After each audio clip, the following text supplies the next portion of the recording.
Hey, hey, glorious humans, and welcome back. It's Father's Day. So I thought I would record a little vlog talking about Father's Day in two mum families, and more specifically, what we will not be doing. So some lesbian couples with children adopt Father's Day. They decide that one mother, usually the birth mother, will have Mother's Day, and the other mother gets to take Father's Day. And that works really well for people who want a day to themselves, or who don't want their child to feel left out on Father's Day when they're the only kid in the class, not making the cute little handprint card. Though I guess these days the child of the lesbian parents probably isn't the only child in the class who doesn't have anyone to make a card for. And also I guess that most families have grandparents or male friends or a kindly uncle or someone for whom you could give a card to on Father's Day if you didn't want your child to be left out. For us, we'd probably give that card to Kirsty's grandfather, with whom she lived until she moved out of home, and who has stepped up and been a really great granddad to our children, especially the boys, because they're a bit older and a bit more rough and tumble, and they've just known him for longer. We'd probably give that card to him because it's really important to us that they have male figures in their lives, and they don't have very many, but they do have him, so he'd get that card.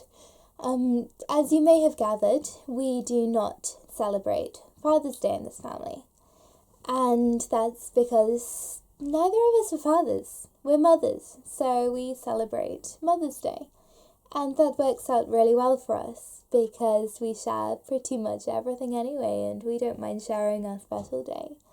We really enjoy having a chance to celebrate our achievement together and to feel special together.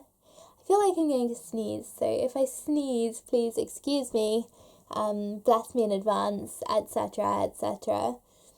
I've no idea why I feel sniffly. I don't have hay fever, and I don't think I'm coming down with a cold, but I do feel sniffly, so I think the urge has passed. Not going to sneeze. Just interrupted my video for no apparent reason to tell you that I was going to do something that I'm not going to do. Great. We also don't celebrate Father's Day for the reasons that I was already explaining.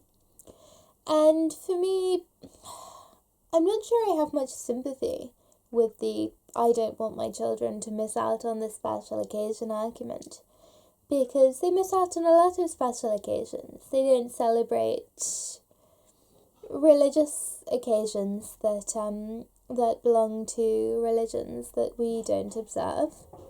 Whilst we might partake in some elements of a festivity to join in with our friends and not to cause offence, we're not appropriating their causes for our own festivity if it doesn't feel appropriate to us to do so. So I don't think they'll be strangers to that's not for us and we don't do that in our family. And I'm not sure that missing out on Father's Day is one of those defining things in a childhood that's going to crop up age 15 in the therapist's office, because they get to celebrate lots of other things and they have loving parents, just not fathers. I did think for a while that we'd take some time every Father's Day to think about the donor who made it possible, and to just quietly take a moment to thank him, even if it's only in our heads, for giving the gift that gave them life. And I think Kirsty and I do this quite often, and I know that I do. I think of him, I think of his mother, because it wasn't her decision, and yet now she has these little grandchildren running around in the world, and she may know of our existence, or she may not. And she may know that he made the choice to donate, or she may not. I think she's alive. So she definitely has some kind of existence and awareness, but maybe not of us. And I think about her quite often. I wonder how she feels about this, if she knows, and if she ever feels wistful, and if she ever hopes that she lives until the boys are 18 and can receive her son's details, because then maybe she'll meet them and get to know them. So I think about them quite often, but at the moment the children are just too young to really understand.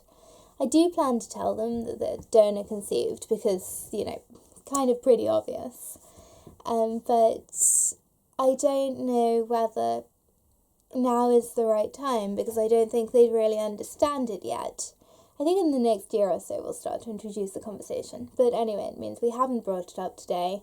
They don't know today is Father's Day. And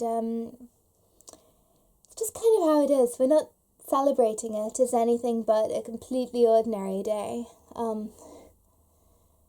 I had a little nap this morning, but that was not related to Father's Day. That was related to Kirsty waking up in a filthy mood, because the baby had woken us up in a filthy mood and I just couldn't face it, so I conked out on the sofa, and I'm surprised she's forgiven me, frankly.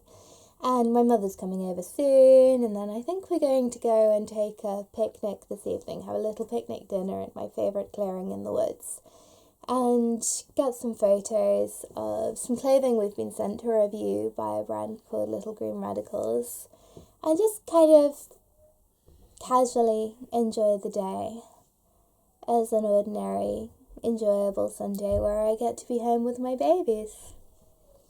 So that's what we're doing. If you're a same-sex couple, I'd love to hear what you're doing and your rationale, because our family's still quite new and I'm still forming my thoughts on what I want to do for a day like this. Please give us a like and subscribe and comment, etc., etc. I'm trying really hard to grow my channel, and I'd love to see 1,000 subscribers before, say, September. Not sure how likely it is, though. But if you haven't subscribed, please make my day and subscribe.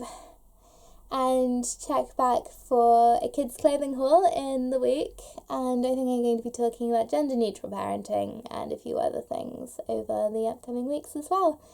Thank you for watching. Bye.